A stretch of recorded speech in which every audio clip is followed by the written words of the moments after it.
हमने इस कुरान को शब कद्र में नाजिल करना शुरू किया और तुम्हें क्या मालूम कि शब कद्र क्या है? शब कद्र 1000 महीने से बेहतर है। इसमें फरिश्ते और रूहुल कुदस हर काम के इंतजाम के लिए अपने परवरदिगार के हुक्म से उतरती हैं। ये रात तुलुए फज्र तक अमनो सलामती है।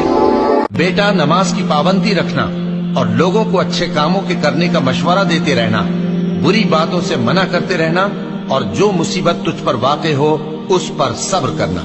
बेशक ये बड़ी हिम्मत के काम हैं। और तकब्बुर करते हुए लोगों के सामने गाल न फुलाना और जमीन में अकड़ कर न चलना, इसलिए कि अल्लाह किसी इतराने वाले शेखी खोरे को पसंद नहीं करता।